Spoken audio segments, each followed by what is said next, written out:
Poet this evening, Aimee Suzara. As a performing poet, she's also a wonderful dancer and actress. She's been a featured guest in schools, colleges, and festivals throughout California. Her poetry collection, The Space Between, was published by Finishing Line Press in 2008, and her writing has appeared in several journals and anthologies. Ms. Lozada wrote Pagbabalik, Return, a multidisciplinary play in 2007, and is at work on her second play, A History of the Body.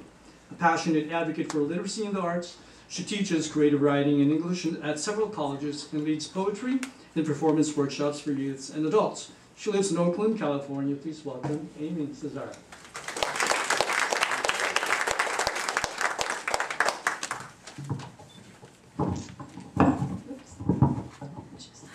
Get a little higher.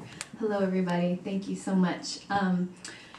So it's nice to be the one poet among storytellers, and every time I read and I look in the audience and there are just many Filipinos, I get really emotional. So as Edwin has opened up about tears breaking, I feel like I keep coming to that point throughout the entire evening where I'm like, oh. So it's such an honor, and thank you so much for bringing me here. I want to just frame this poem. I think you would be one of the few audiences that would understand it more fully. So many of the stories have resonated around the going home for the first time, perhaps for those of us who were born and raised here in the United States, as such a tremendous experience, and sometimes traumatic in some ways, and something that takes a very long time to absorb and adjust. And I actually, in '99, after I graduated from undergrad, I went to the Philippines and I spent about 7 months there and got to know my grandparents for the first time, and everything was so emotional and so profound,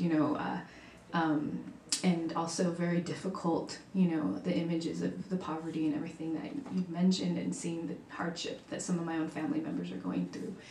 So this poem basically came out of that time, and living in my grandparents' house, and it's called This House. And I think many of you can imagine that kind of ancestral home, or one of the ancestral homes. This one is in Manila, in Quezon City. And so I encourage you to summon the house that has all of those memories imbued in its walls. I'll take this outside.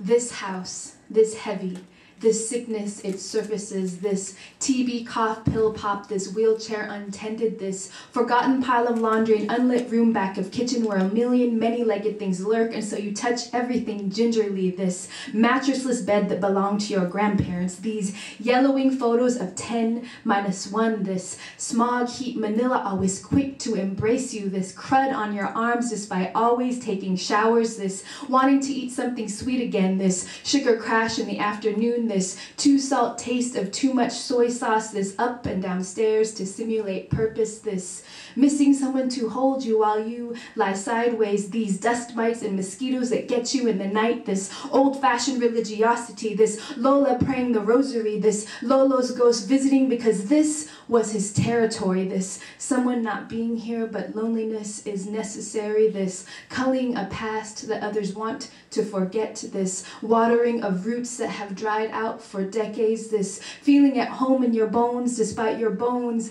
missing home, this missing comfort but comfortable missing, this missing, this missing, this missing, this missing, and this house, this house, this house, this house, this heavy, this house. Thank you.